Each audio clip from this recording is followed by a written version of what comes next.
Us just joining us, welcome back to another episode of Never Again Live podcast with Meir, Halevi, Weinstein.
Welcome back, everybody. Again, do support us, like us, enjoy us, share in the conversation. We're on almost every Sunday evening, 7:30, occasionally Wednesdays, occasionally earlier when we simulcast from Israel, which I think we're going to be doing next Sunday, so we'll get you the time during the week.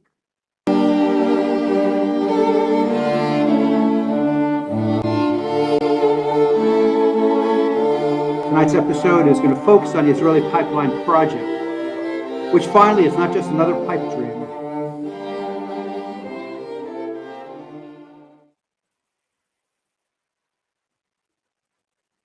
And we do have a special guest joining us tonight also. We'll talk about momentarily. Tonight we'll also discuss an update on Israel's interest in Ukraine and the Palestinian Authority's recent decree that the 2 million Ukrainian refugees and those being killed, slaughtered, maimed is less of a tragedy than the 2,000 Ukrainian Jews who are going to be moving to Israel. It shows their priorities and their whole philosophy of human kindness.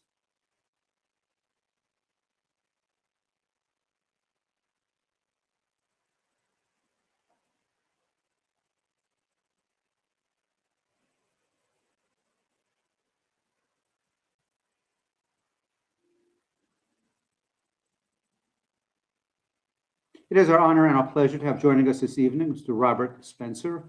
Many of you have seen him before and heard him speak and read his books. He's published a couple of books. He runs Jihad Watch. He founded it, which is he's also a fellow at the David Horowitz Freedom Center. And the voice in the corner is me down here hiding out in South Texas doing the engineering for tonight's show. Robert's written a couple of books. They're available pretty much at your local bookstore as well as on all local booksellers online and Amazon. I tried to put them onto the screen. Unfortunately, I could only fit about half of them onto the screen. And many people have, I feel, kind of inappropriately criticized Robert for his focusing on the whole Islamic jihadist fundamentalist terrorist issue. But it is an issue, and those who deny it are really burying their heads in the sand.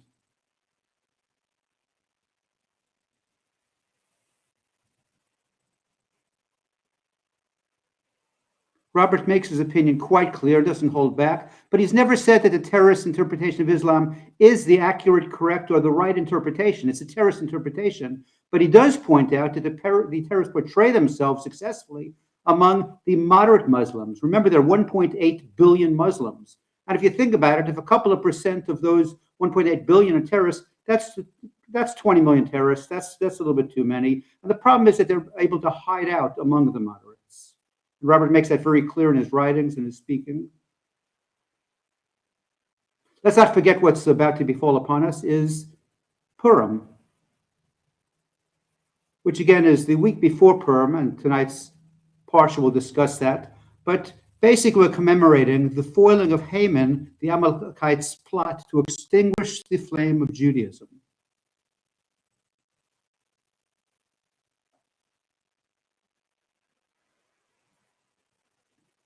So while we're out, on Purim, reading the Megillah with their children, making noise, having fun, having parties, having a beverage or two.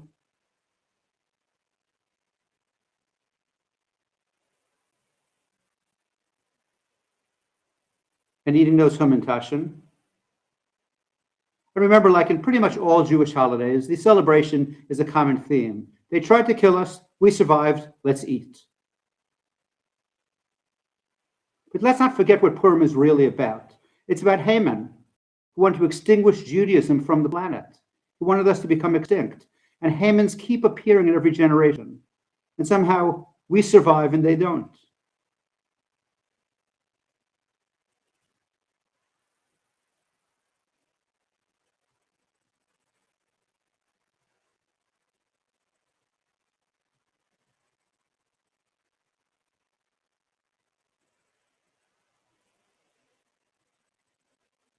Perhaps Einstein worded it the best, that the world is a dangerous place, not because of those who do evil, but because of those who look on and do nothing. And here at israelnow.ca, we don't do nothing. We try our best to fight anti-Semitism, racism, and prejudice wherever we can find it. Without any further ado, we're going to introduce our host of the program, is Meir Halevi Weinstein, and help us fight anti-Semitism. Go to israelnow.ca. And here's Meir, going to join us momentarily with the Parsha of the week.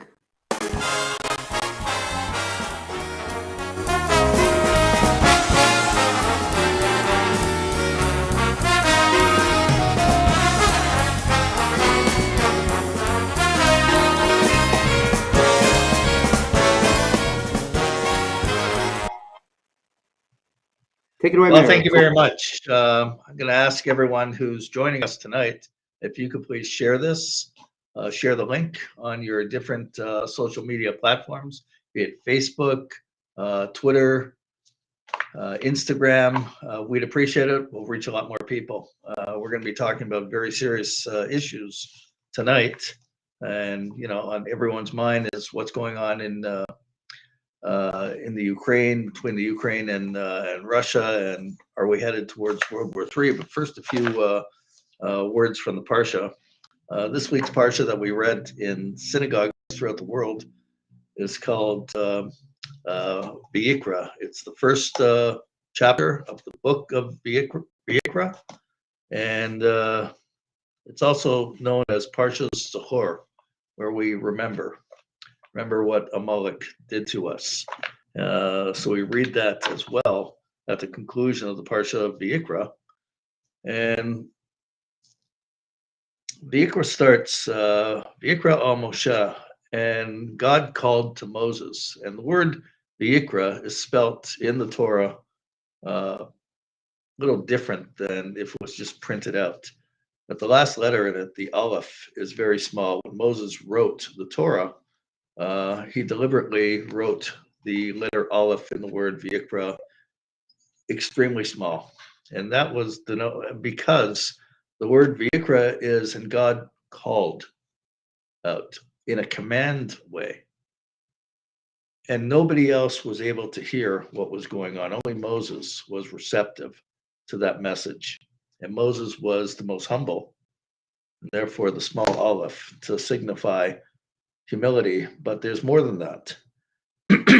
Is that when there's a truth, a serious truth going on, and no one listens, and you may feel discouraged to speak that truth, never feel discouraged. Before the Holocaust, there was a Jewish leader called Zev Jabotinsky. He rushed throughout Europe, warning Jewish communities. There's a fire burning. Liquidate the exile before the exile liquidates you. Jews learn how to fight also. And he was thrown out of synagogues. He was ridiculed, but he was absolutely right. I said the Parsha is also called Zachor, to remember what Amalek did.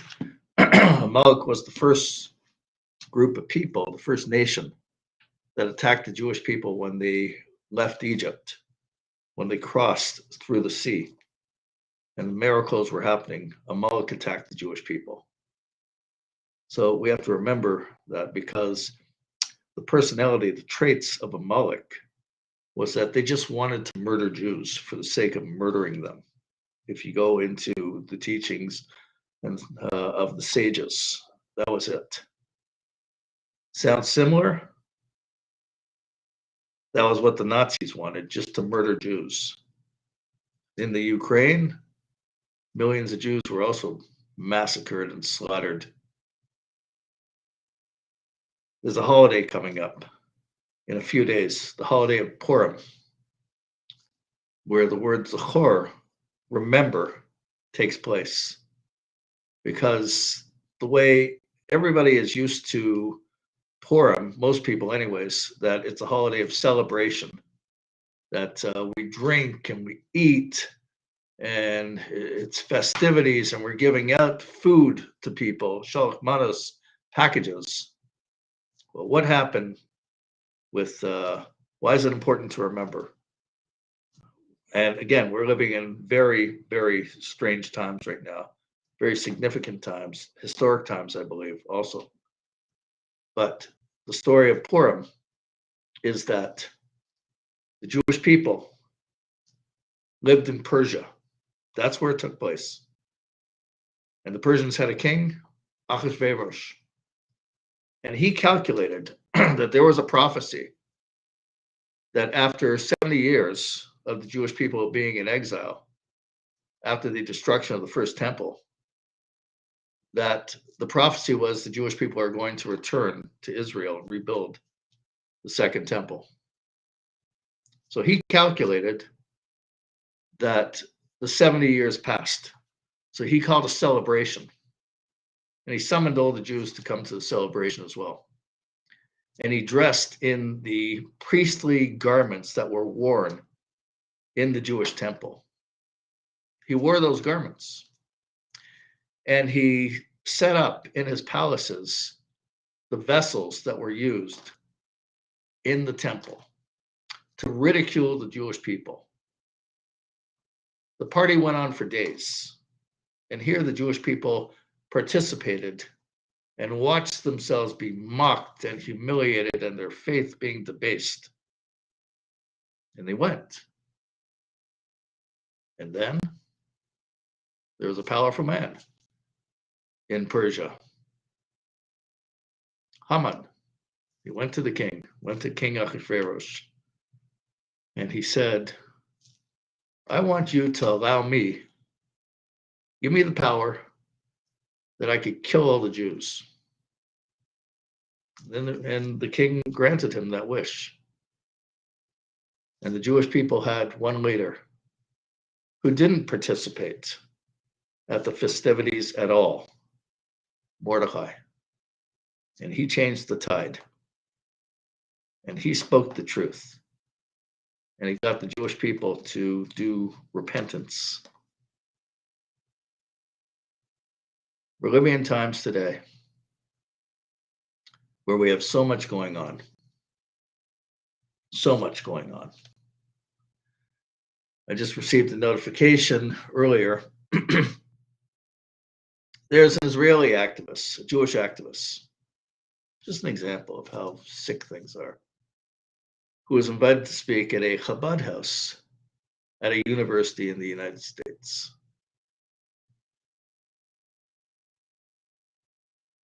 He was speaking about his personal experience traveling to parts of Africa to film a documentary of what he considered to be a lost tribe of the Jewish people from thousands of years ago. He and his fellow filmmakers were arrested and thrown in jail for 3 weeks. He spoke about that experience. A Black Lives Matter organization on campus accused him of racism. BDS organizations are accusing him of anti-Palestinian racism. Rudy Brochman is pretty much on the left, and he tries in his way to build bridges with Arabs who live in Judea and Samaria.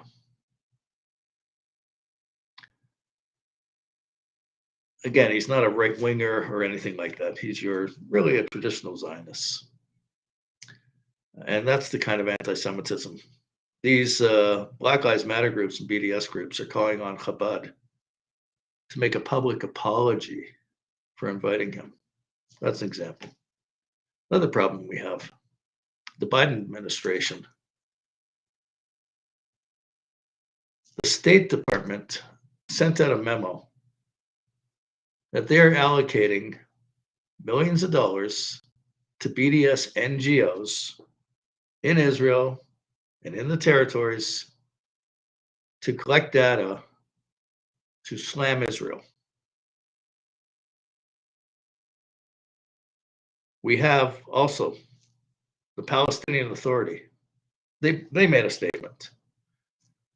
The Jewish Agency in Israel and other Jewish organizations, they're trying to rescue Jews from the Ukraine to go to Israel.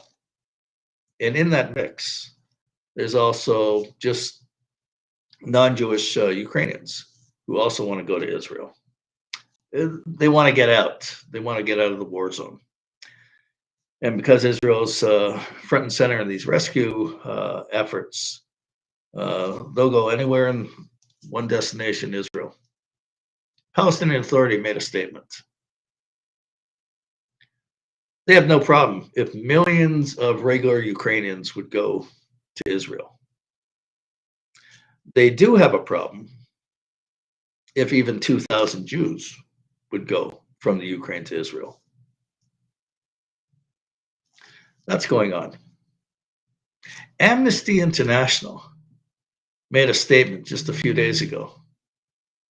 The leader of Amnesty International, that human rights organization that every single BDS organization and anti-Israel organization cites and references, their leader in the United States made a statement just before the weekend that Israel as a Jewish state should have absolutely no right to exist. The Jewish people have no right to want a Jewish state.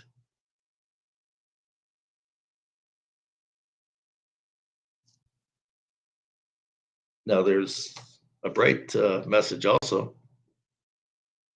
The bright message is also that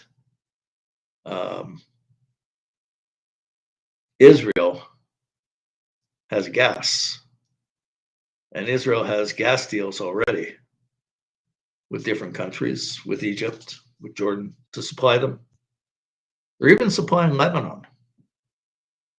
And they've been working on a pipeline to be able to sell this oil to the European market. Now Europe is interested, and countries are lining up to do business with Israel. Either Israel will use a pipeline route through Egypt, or they'll use a pipeline route through Cyprus, Greece, or Turkey. There's been meetings recently in Turkey, in fact. The president of Israel just recently, last week, traveled to Turkey. So Israel's on the cusp of becoming a superpower as well. With all this going on, we're even talking about having peace talks in Jerusalem between Russia and the Ukraine, little tiny Israel, coming to the rescue of the world in this crisis. But there's a lot of challenges. And I believe also that as Israel blossoms and becomes more successful and develops into becoming a global superpower, which that will happen if these gas deals occur and Israel, they're on the cutting edge of technology throughout the world. It's a fact. In every single technology, there's no one comes close to Israel. But what's going to also happen is that the attacks that we saw against Jewish communities worldwide when there was the guerra, just about half a year ago, that these BDS groups will feel emboldened and desperate, and they will start attacking a lot more. And who will the Jewish community rely on to help? Well, I say Jews make arrangements to move to Israel or have dual citizenship, have some kind of an arrangement like that. Because if, in the words of Joe Biden, he's talking about the possibility this is going to become World War III if it escalates, this war with Russia and the Ukraine. And maybe it will. Maybe it will. But, the draft that the Ukraine has, the forced draft, that men of the age of 18 to 60 could be forced into the army and the borders will be closed to them. That could occur in Western countries. That's a possibility. The Jews have to think also about that as well, that maybe this is a sign that they should consider having dual citizenship with Israel as well. A lot of stuff to discuss. There's also still censorship problems that they're going after anyone from the right, conservatives. We certainly have our challenges. There's a lot going on. And I'm glad that we have Robert Spencer with us that could fill us in on, give us a lot of answers about the challenges that we face now. Robert, how are you doing? It's great to see you. Likewise, great to see you, Meir. How are you doing? Well, we're doing all right. I'm feeling excited. I'll be in Israel in less than 9 days. That's wonderful. Yes. Look, before we start on all the very serious and heavy things that are going on, I got to do one thing. Okay, Yes. Can you permit me? I loved that you had the Carson Show intro when you came on, but you didn't have anybody say. So you got this recorded. You ready? And now here's Meir. I like it. I was tempted. Use Let me that every just say, I was tempted, but we've been dinged for copyright infringement a few times and we've been blocked. So I think if I use less than 15 seconds and I don't play it up too big, but next time, just for you, I'm going to say that if we get dinged, I'm calling you. Okay. Well, wait a minute. I don't own the music. I got nothing to do with it. I wasn't that's even. good. That's good. I don't even know this guy. Meir who? What? Mayor who? We don't. I don't know him. Anyway, yes. Okay. Now that I've thoroughly derailed everything, Yes. good evening.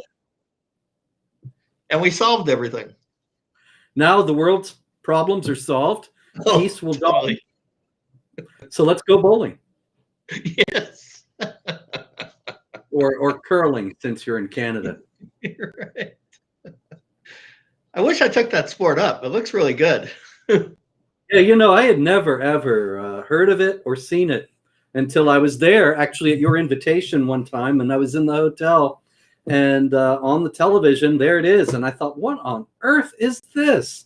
And went down. Actually, I was actually in the restaurant of the hotel, and some people kindly explained it to me. I had never experienced such a thing. It's very exotic, really, to think that it would be so close by and yet so far. Right.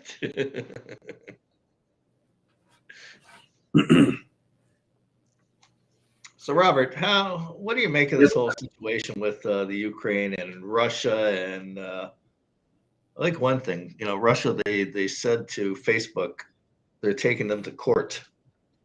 Yeah. I thought that was great. I'm not saying I like Putin. I'm not saying I support the invasion. On the contrary. But for them to shut down Facebook and Twitter, I think, wow, it's a party. Can't we get that here? But anyway, there's no doubt that it's a big mess, Meir. It's very strange. There's so many ramifications, so many aspects to it. In the first place, it's a gratuitous invasion. It's absolutely unjustified. In the second place, Zelensky is not, he's a great hero. There's no doubt. He's tremendously courageous and inspirational. He's also tied in with Justin Trudeau, with the World Economic Forum, with all these things that make me think, I'm not really sure I want to get behind this. But here again, I'm not saying I like Putin. I'm saying maybe there are no good guys in this. And then Putin's got Chechen jihadis fighting on his side, but the Ukrainians have Nazis fighting on their side. real Nazis.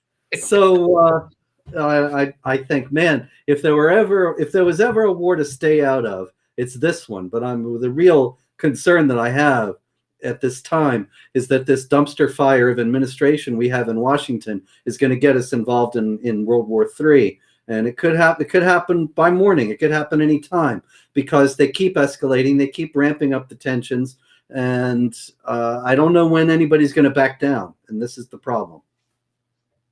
Right. I don't know. They're trying to have these talks in Jerusalem of all places. That's kind of interesting, but that's right. Who knows what is going to happen? It's very strange, and. On the other hand, I think that the main thing that this is a lesson about is that this era of unrestrained interventionism on the part of the United States should be over, and that we should see that the primary lessons of Iraq and Afghanistan is that we shouldn't get involved when there's no compelling national interest.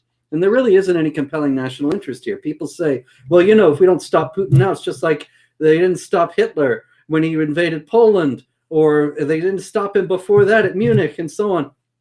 And that's all very true. And yet it's really not necessarily so that Putin really wants to go to war with NATO or the United States. And the whole thing could end up being both sides pushing each other into that war, because they both don't want to back down. But there's no reason for us to get involved in this. And it doesn't necessarily mean he's going to go start attacking NATO states. If he does, we'll deal with it then. But the whole idea of NATO really is that we have a mutual defense agreement with those countries. If we start to act as if that means we have a mutual defense agreement with other countries that aren't in NATO, then where does it stop? Why don't you just let everybody join NATO and we'll fight for the whole world? No, I think that's you're right. Like Israel too, they have their own security concerns. For instance, in Syria, that they have some kind of an understanding with Putin that Israel could target. As Iran tries to establish a base in Syria to attack Israel, so they got some understanding with Putin and the Russians what they could do. So, and they need to have that understanding. But the president of the Ukraine, he's saying, "Who cares about that? We want you to give Israel arms, do this for us, do that for us." And yet, they have a voting record in the United Nations where they vote against Israel consistently. Mm-hmm. And they have relations with Iran. Zelensky's being very reckless. Really, if we did everything he wanted us to do, if the United States took all the recommendations that Zelensky has made, we'd be in World War III now. Mm-hmm. And I'm sorry, I'm sorry that Ukraine has been invaded. I think that's terrible. But countries get invaded. It is not up to the United States to fix everyone else's problems all over the world. And actually, it's in the compelling interest of the United States to a far greater degree to make sure that this doesn't become a world war. But the people in Washington, it's amateur hour. I mean, actually, it's professional hour, and that's the problem. Because these are professionally trained, wrong-headed idiots who believe all sorts of nonsense. I believe it was Ronald Reagan said something like, it's not that leftists are ignorant, it's don't know anything, it's that they know all the wrong things. They think they know a lot of things that aren't really true. And this is what we've got now in Washington is this reign of miseducated leftists. And I'm afraid they're going to blunder us into world war pretty soon. As serious as it is, I just saw a news conference that was taped from, I think, yesterday. And Kamala Harris with another high official from the Ukraine, and she's asked questions from the media, and she breaks into hysterical laughter like a hyena. And again, we're talking about this. We could be entering World War III, extremely serious. And these are the kind of leaders that there are. Yeah, really. She's been over in Eastern Europe, and she's made a fool of herself, as if that were possible after all she's done already. But she's made it even worse. You know, it's a funny thing because Meir, before she was vice president, before she was a presidential candidate, when she was a senator from California, and people were touting her as presidential timber, I was thinking, oh, here's another one of these smart, unscrupulous leftists, and she's going to be formidable. I really can't believe how stupid she really is. And she said Ukraine was in NATO the other day, and she was with the president, or actually I don't know what official, the president or the prime minister, or who knows what, a leader from Romania. Yep. And they asked her a question about the United States and inflation. And she first looked to the president of Romania as if maybe he'd have a better answer. And I bet he would have. But, you know, he ain't the president of the United States. What does he necessarily know about the inflation situation in the United States? But this is just an indication of her abject incompetence. And it's really incredible that we've got this man obviously suffering from dementia and obviously not in charge, as he himself would be the first to tell you. You know, so many times, I have actually a little collection of it that I've repeated in a few columns where Biden says, I'm going to get in trouble if I do this or that. And who are you getting in trouble with? You're the boss. But he's not. Somebody else is.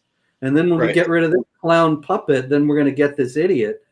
Anyway, I see that Dr. B wants to go to the Zelensky comment. And so let's, I don't want to drag us too far. That's supposed to be between us. That's not for our watchers to know that I have a secret way to contact you. I just wanted to make a comment. I read a letter to the editor. In the, it's almost horrible. It's supposed to be having fun while we're doing. I read your mind. A letter to the editor, which is not at all funny, although there's always room for humor in my warped opinion. But, you know, Zelensky is asking, although he's declaring internationally, why is Israel not helping me more? And not to compare him to the Jew haters through history, which he's not, and he's Jewish, and his parents were Jewish. But, you know, he doesn't do much for Israel when it comes up for United Nations vote. So I'm going to put on the screen a letter which was sent to the Jerusalem Post, and it's by an Israeli Jew. So it's his commentary. So if you like it, compliment him. If anybody isn't happy with it, you can call him, not me. Okay, so let me see if I could find it now that I've talked about it quite enough. So here's the comment so I'll read it because it's obviously pretty small. But first of all, I'd like to quote Zelensky, who said, I expected greater support from Prime Minister Bennett. That's what Zelensky said. Well, here's a little letter from a Sammy Hirschman, who lived in one of the settlements in the West Bank.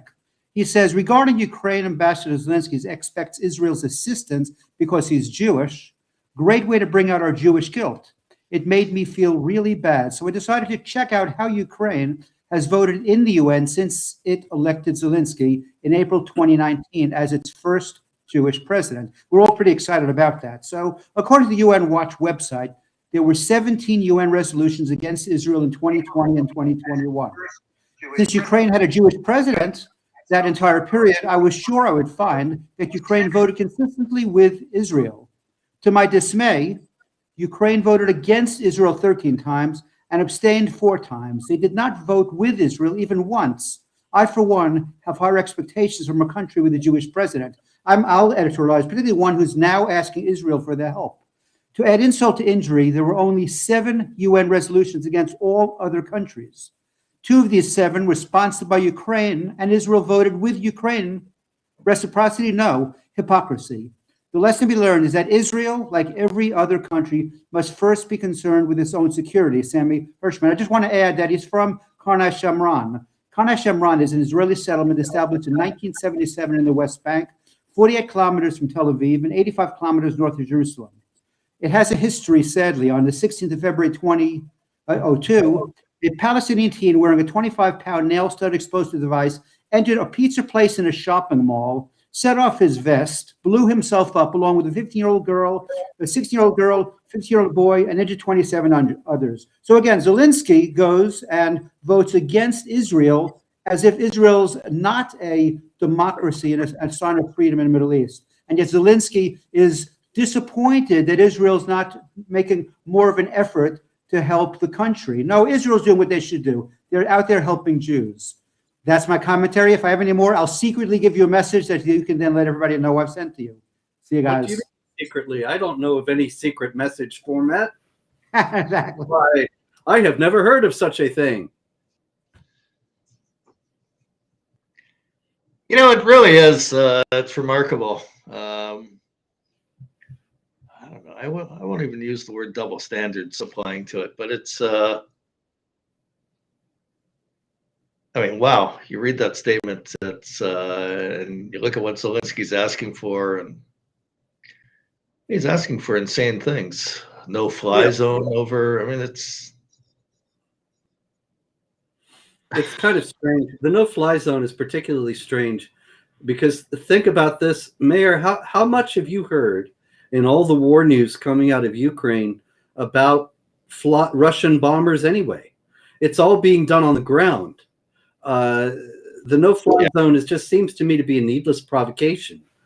If they were being bombed everywhere, I mean, they are being bombarded by tank fire and so on. I'm not saying that everything is great there. I'm saying that it's all being done by ground warfare. A no-fly zone is just to advance. It's just another move toward involving NATO and the United States in the conflict, which would be a world war.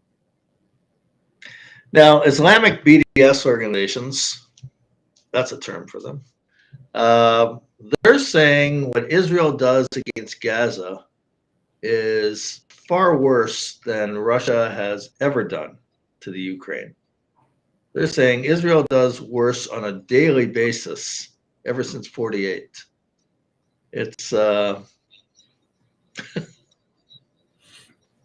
it's more their lying propaganda. It's not even Saturday Night Live. It's just if you want to if you want to make an analogy between what's happening in Ukraine and Israel, then the Russians are the Palestinians, because they're the ones who are the aggressors, who are constantly menacing Israeli civilians, and whose rhetoric is also incendiary and stoking the conflict. So we can make analogies all you want, but it's not the ones that the Islamophobia propagandists are making. I saw Khaled Beydoun, who is one of the leading Islamophobia propagandists, write a piece about how the Israelis are the Russians, and it's based on the atrocity propaganda that the Palestinians manufacture all the time. And actually, incidentally, that reminds me that you were very kind. The good doctor was very kind to put up a graphic showing some of the books that I've published, but you don't have the Palestinian delusion in there. And that's the one that's probably most pertinent and most of interest to the people who might be seeing this program, because it is the explanation of why the peace process has never brought peace, and why it will never bring peace, and what the real roots of the Palestinian conflict are that are completely ignored by all the peace processors. And so in that book, actually, I've got a chapter on the atrocity factory of the Palestinians and how again and again they have claimed all these things that the IDF has done, and they turn out not to have happened at all, or to be wildly exaggerated, or to be something altogether different, like a Hamas rocket misfires and falls in Gaza, that kind of thing.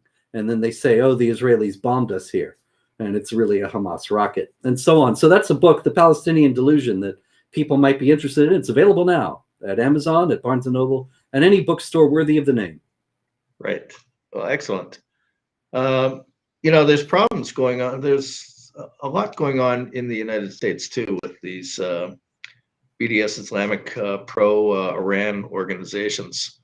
For instance, I think just over the weekend, there was an incident of a young woman who lured a man to a hotel in Las Vegas. And she murdered the man in the name of Qasem Soleimani, who was assassinated by the United States.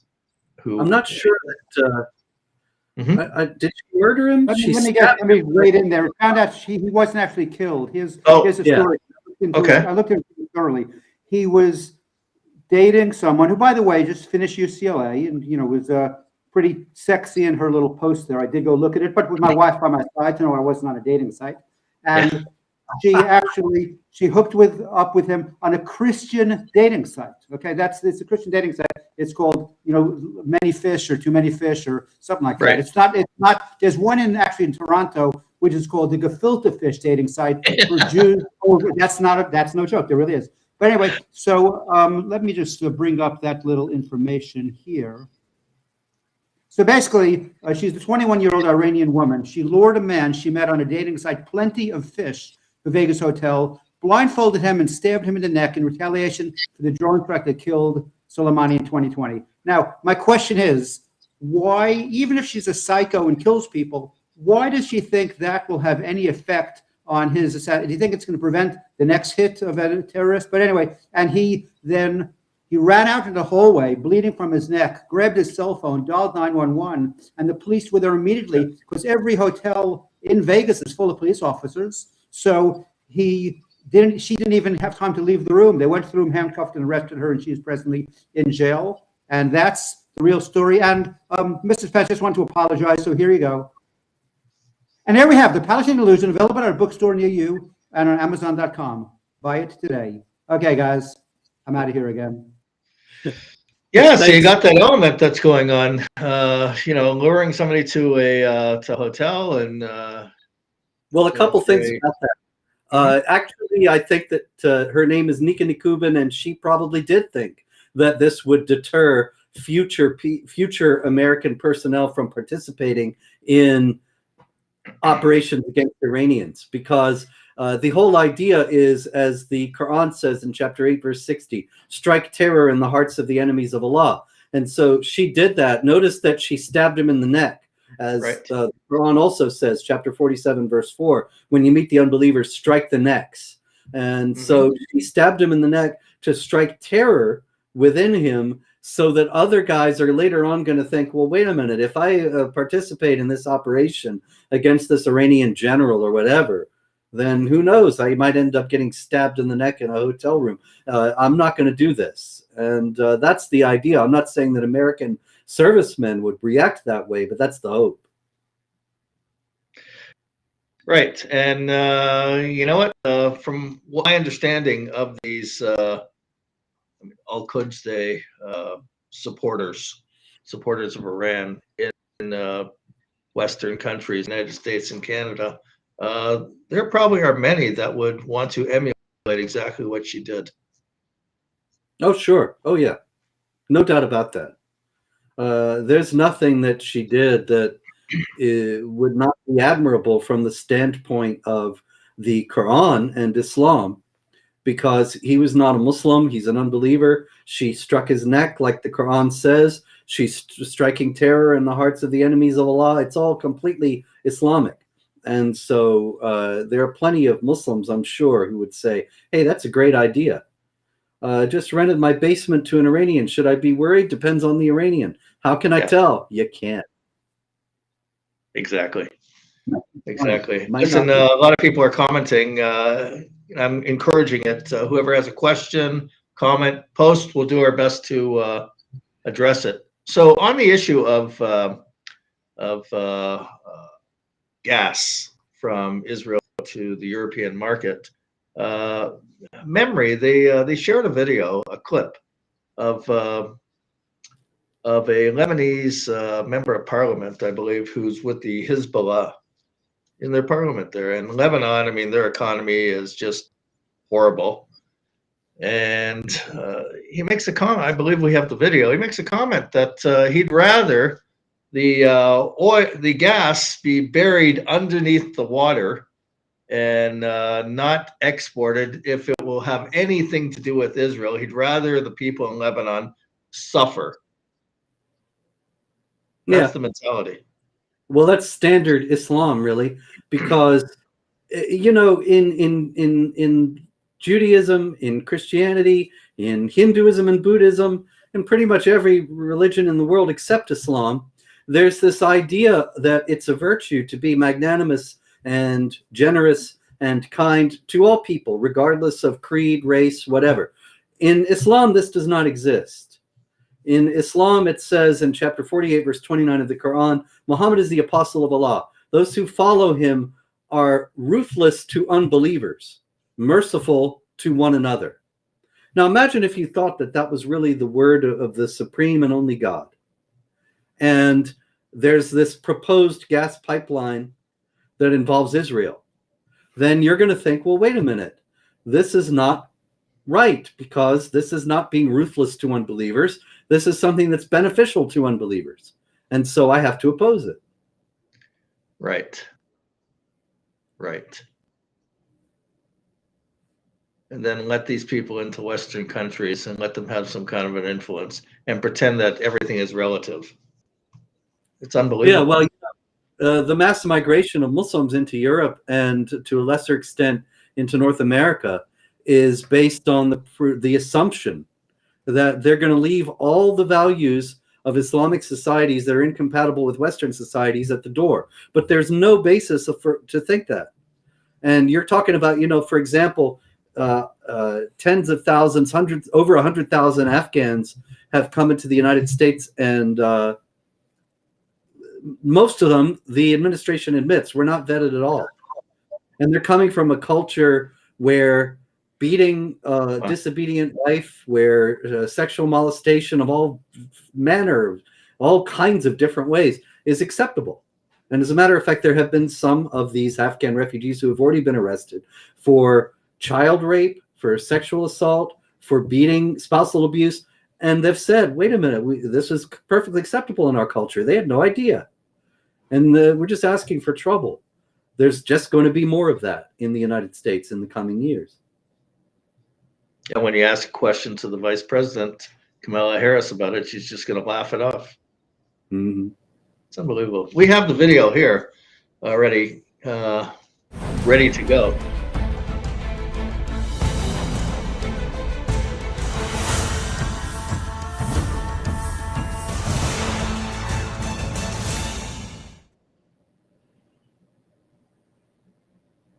حتى نقدر نحن ننقب في مياهنا الإقليمية من أجل أن نستخرج الغاز لنسدد بثمنه ديوننا. بيجي بيقول لك انه انت بدك تحفر بالمي، بس بهيدي المي رح يطلع لك حق الغاز يمكن يكون مشترك بينك وبين الإسرائيلي.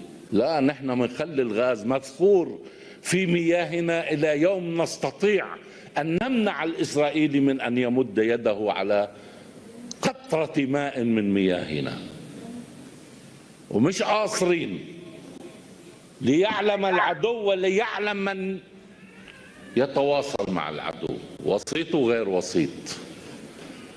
الإسرائيلي لن يتمكن من التنقيب عن الغاز في جوارنا ما لم ننقب نحن عن الغاز ونستثمره كما نريد.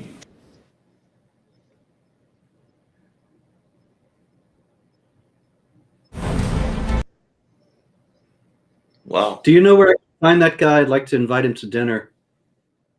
It's a hell of a nice guy. Yeah, really charmer, real charmer.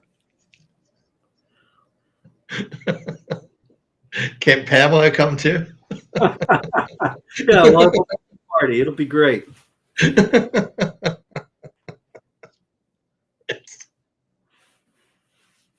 I'll pass that on to Christina Douglas Williams. She'd be happy to make all the arrangements for us. Yeah. Bring everybody. It'll be fantastic. We also have a video of Benjamin Netanyahu, who just made a video, I think it was this morning, he made it, on the whole issue of what's going on with Iran and what the threats are. It's very appropriate right now.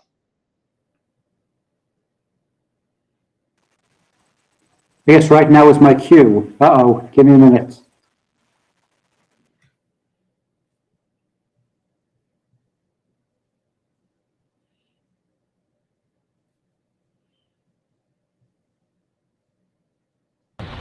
The desperate rush to sign this flawed nuclear agreement with Iran is not only absurd, it's downright dangerous. Yesterday, Iran fired missiles in the vicinity of the American consulate in Iraq.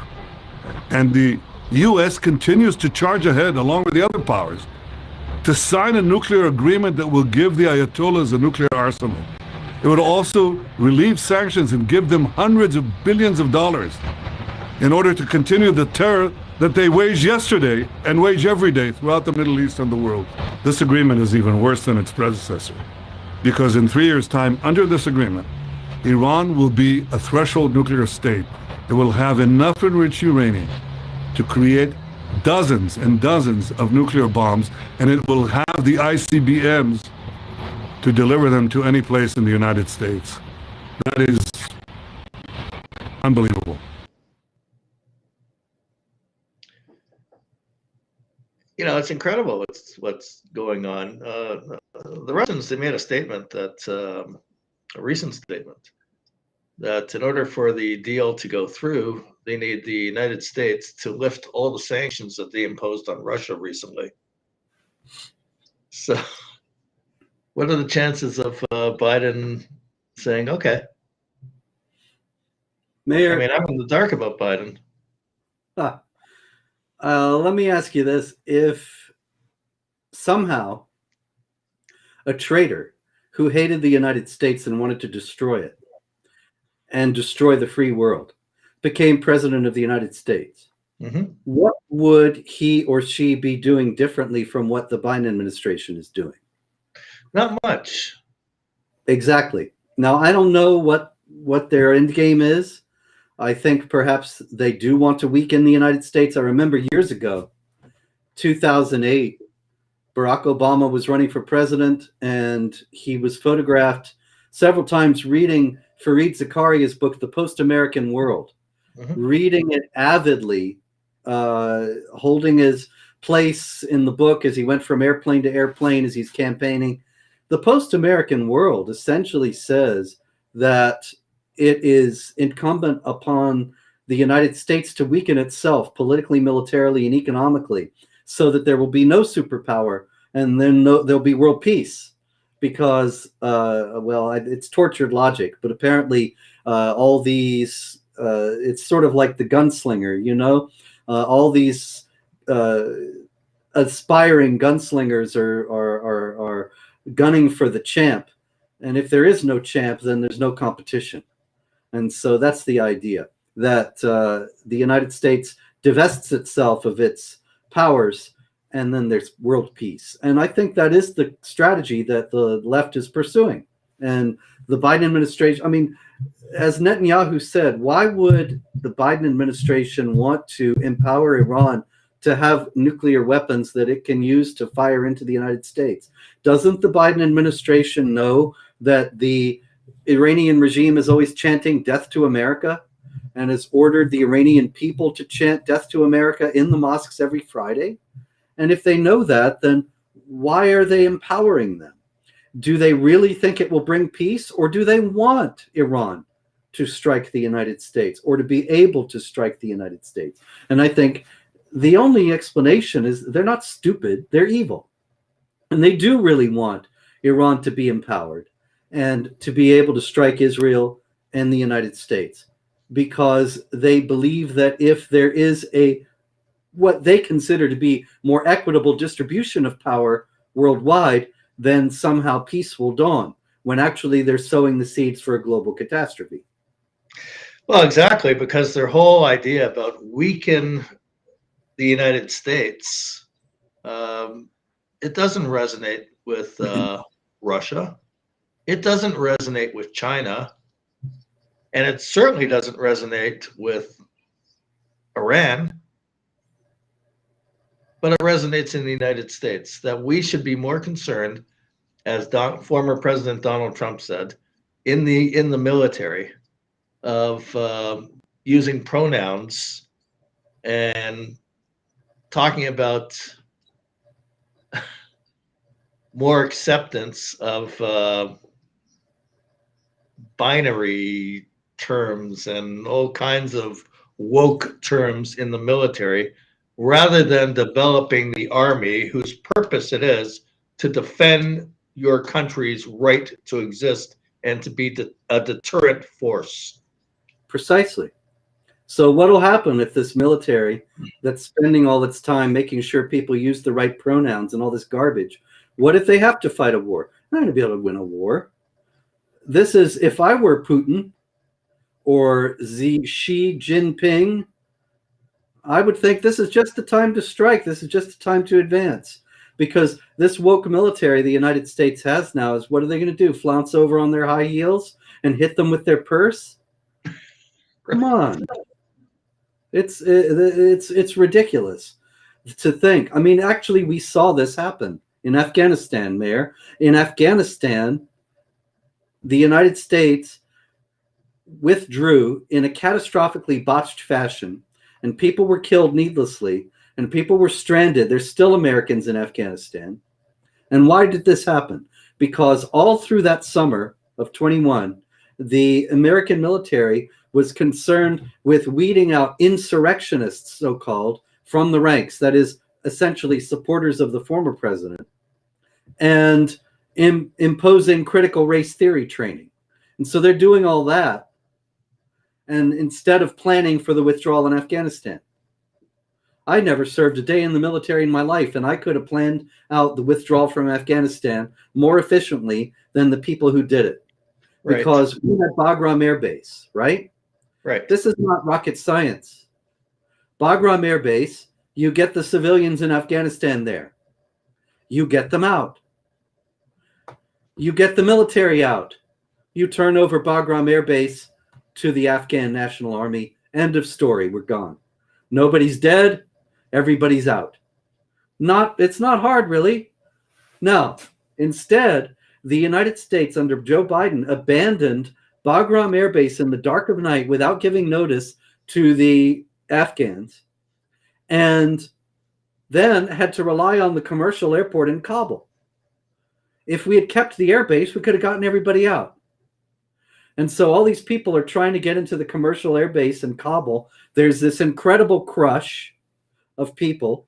ISIS strikes and 13 American servicemen are killed. And it was all preventable if we had kept the air base until everybody was out. And of course, the civilians weren't prioritized, and a lot of them were stuck there and still are. And this is because the military simply wasn't paying attention. They did not have a plan, quite obviously, for getting us out of Afghanistan. We should have gotten out of Afghanistan years ago. It wasn't wrong to get out, but that they did not have a plan at this late date was inexcusable. And it's because they were so busy enforcing the leftist agenda in the military that they didn't have any time to plan Afghanistan. And it's the same thing. They're still implementing the leftist agenda in the military. So if we have to go into Ukraine, God forbid, it's going to be a fiasco. You know, Joe Biden delivered the State of the Union speech, and he concluded by saying, go get him. Yeah, what was that? I mean, Go get who? Go get Putin? So was he semaphoring that we're going to end up in the war? Maybe. On the other hand, some people have speculated that was a direction because he's so dotty that that was a stage direction to Dr. Jill Biden or whoever else to go get him, to get the man off the stage before he said something unscripted. I hope that's all it was. I mean, it's unbelievable. It really is. You know, like, you think about Roosevelt, his speech that he gave,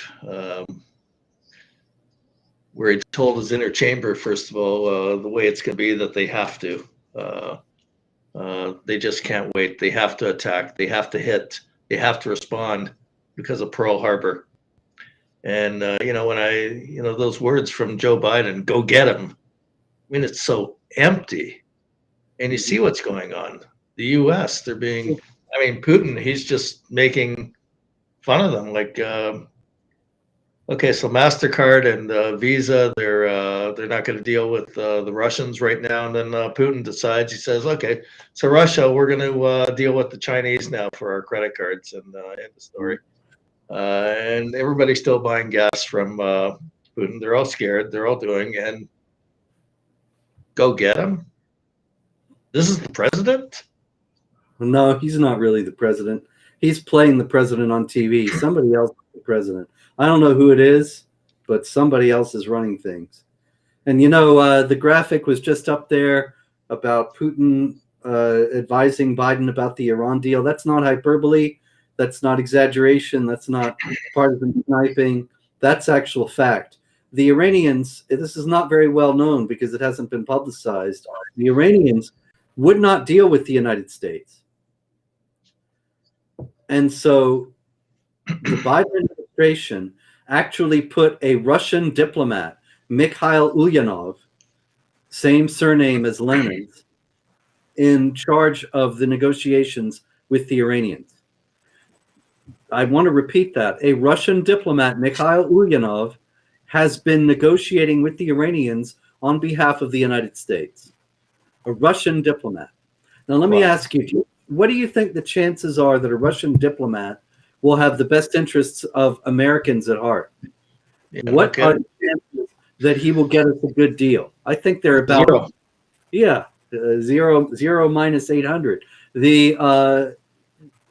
As a matter of fact, the same diplomat Ulyanov, he said in a recent interview that the Iranians have negotiated. They've been very tough negotiators, and they've gotten more than they expected. They fought tenaciously and they won.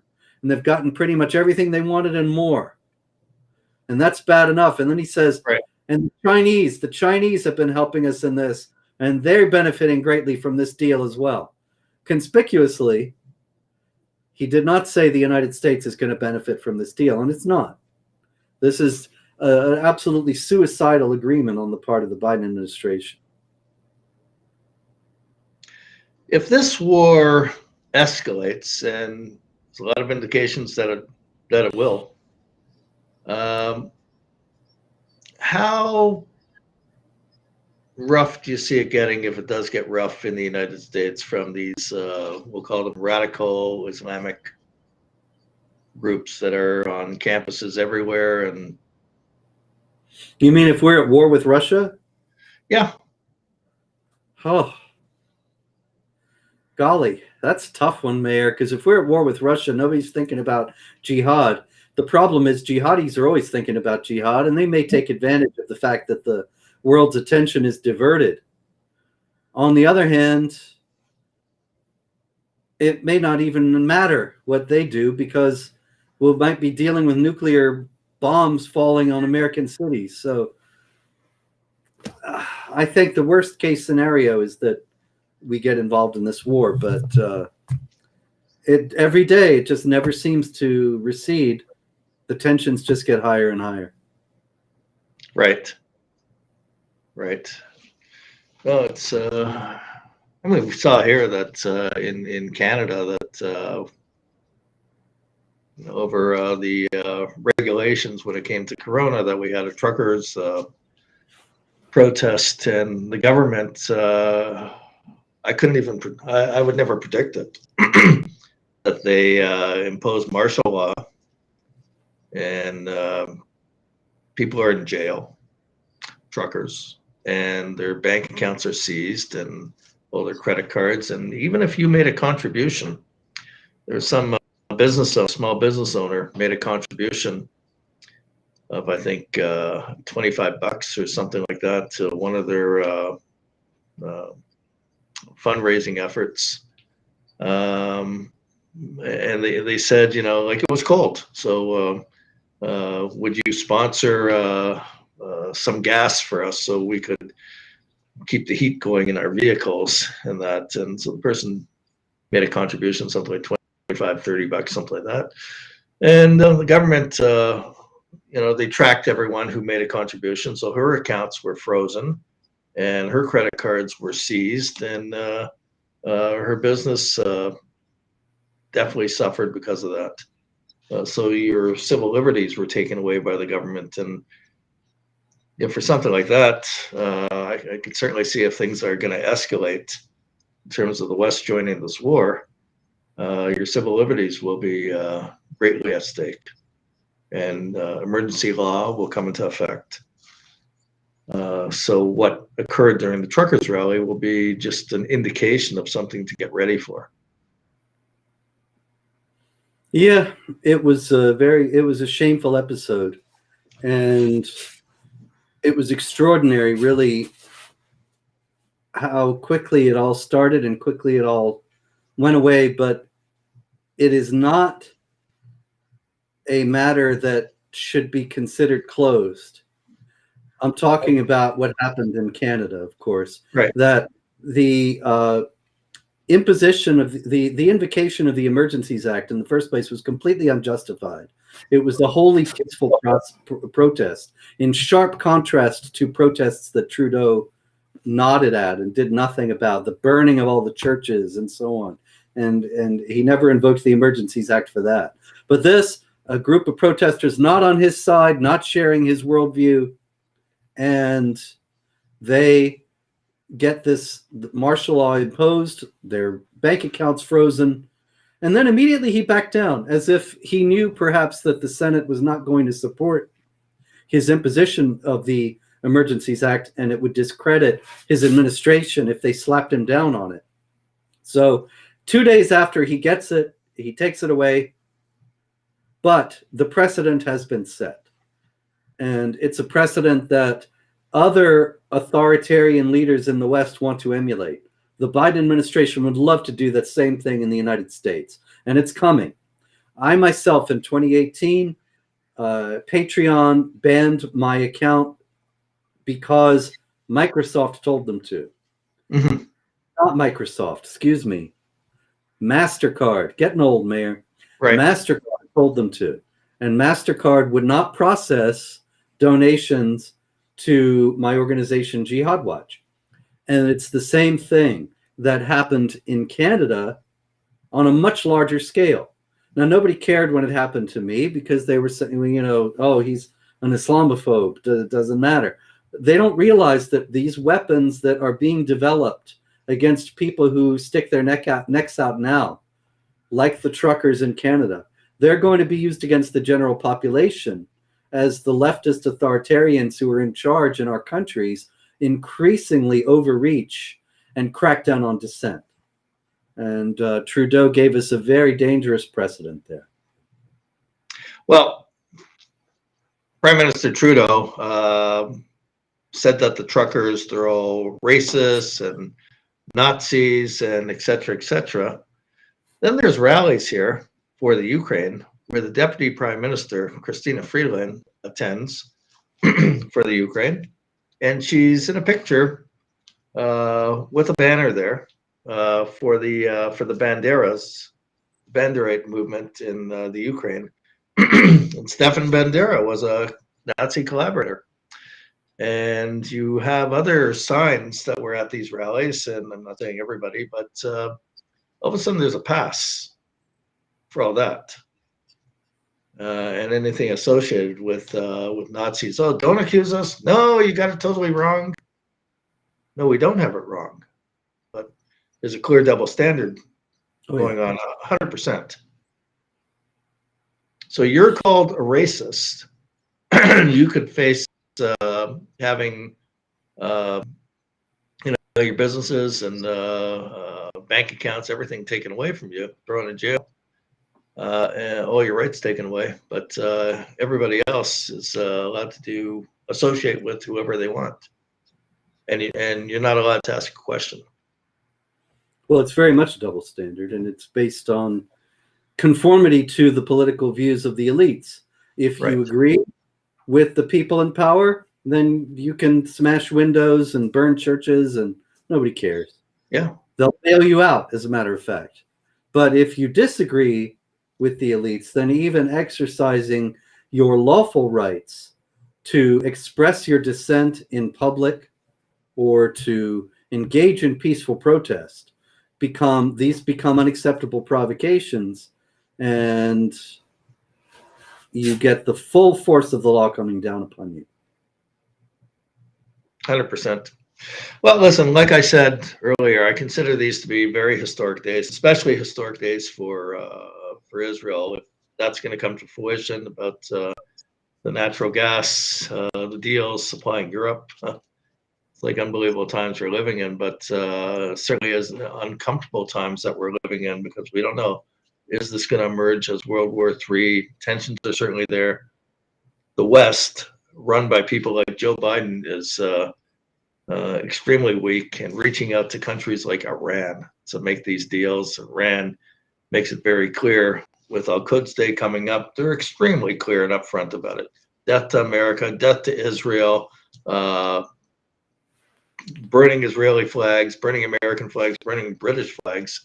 And they're playing games with Iran that we want to have a deal, and then we want to give them billions of dollars so that they could embolden Hezbollah and Hamas and other terrorist groups throughout the world. It's a very concerning time that we're living in. No doubt about it. As the Chinese curse goes, may you live in interesting times. And nothing's more interesting than the times we're living in, that's for sure. Absolutely. Well, Robert, thank you for joining us tonight. Thank you.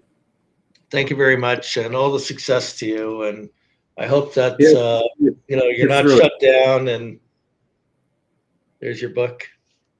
Yeah, that's the audio book. The be aware that the paperback and the hardcover, they have a bit of a different cover, but that is the title, The Palestinian Delusion, and it's available now at any self-respecting bookstore. Perfect. And thanks very much, folks. Robert, before we sign off, leave us with something, a message. I can tell you, the only thing I can tell you now is the state motto of the great state of South Carolina, where I was born, Dum Spiro Spero. When I was a small child, I thought it had something to do with Spiro Agnew, but actually it means, while I breathe, I hope.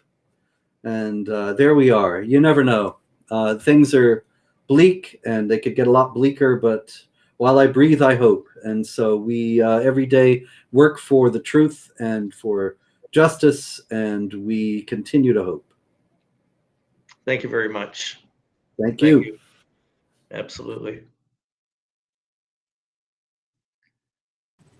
Well, I want to thank everyone for joining us tonight.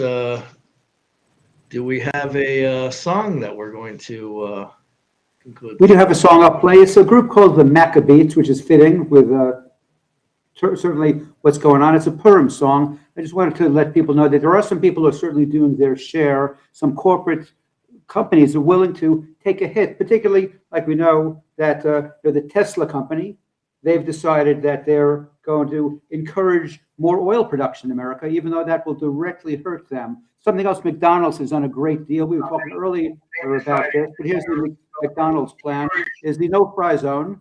They've stopped having their stores in Russia. And here's an example of the Circle Line, the no-fry zone for McDonald's. Thank you, McDonald's. On that note, I'm going to play a song. I'm going to be quiet till we talk to you again. Wait, let me just jump in for a second. I saw a short clip of a Russian woman who made a little video on Instagram that she said she wanted to thank the West. She wanted to thank the United States for making such sanctions of no McDonald's and no other fast food in Russia. They said, now we'll be healthier and stronger. Right, exactly. There you have it. So there's more than one reason. But in all seriousness, McDonald's in Russia is close to 10% of their entire out of United States income. So they're taking a billions and billions of dollar hit. So, in all due respect to McDonald's, that was certainly a good thing to do. And not only that, but you can't even go to a McDonald's now and buy a Starbucks coffee for $8. So they're also managing to save the little money that Putin doesn't have that are in the hands of the Russian people. So let me see if there's any other little comments we had a lot of people chatting this evening. I'm trying to see if there's anybody else. Certainly always important. A lot of people just enjoyed the show, and thank you and thank Robert for being on. Oh, and I even got to thank you for that one. Very So good. I'm going to play a little song by the Maccabees. Find them on YouTube or on their website, and we look forward to seeing you next week. And here comes the song.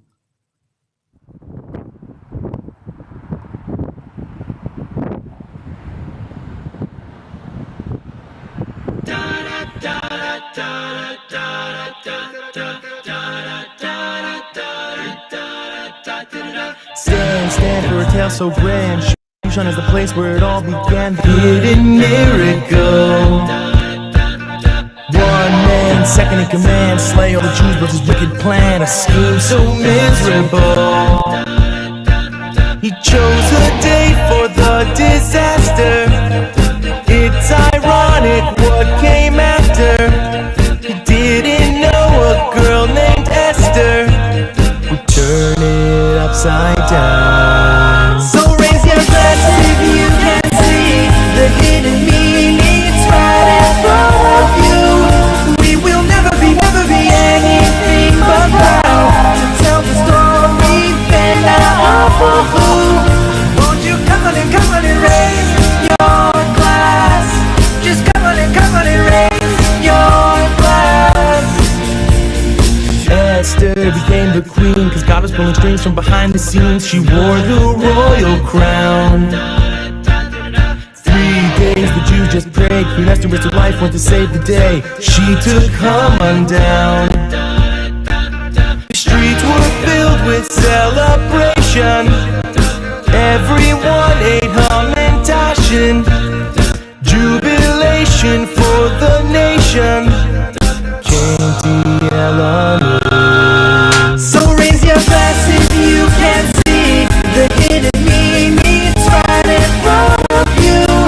We will never be anything but proud to tell the story then now for who. Won't you come on and raise your glass? Just come on and raise your glass. Won't you come on and raise your glass?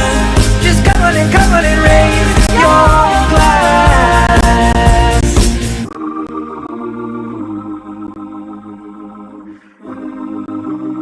So get your costumes on, make noise and drown out Haman. Don't drink like a fool, and remember what the day's about.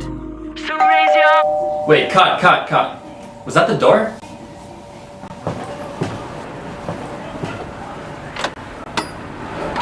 Can I help you guys? I heard there was a party here, man! I think you have the wrong house. Wait! Let's play this in chorus. Come on in! So raise your glass if you see God in hidden places. He's right in front of you. We will never be anything but proud to tell our story in a half a who. So raise your glass if you can see the hidden meanings right in front of you. We will never be anything but proud to tell the story then now for who. Won't you come on and raise your glass? Just come on and raise your glass. Won't you come on and raise your glass? Just come on and raise your glass. Purim.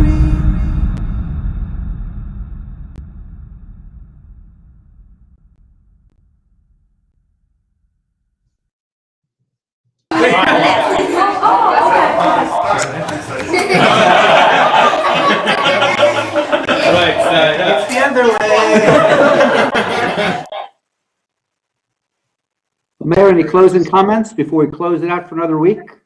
Well, listen, let me just wish everyone to have a happy, meaningful Purim coming up, and I wish everybody the best. And I'll see everybody. We'll see everybody next week. It's probably going to be a little bit earlier because I'll be departing for Israel next Sunday. So we'll figure out the time.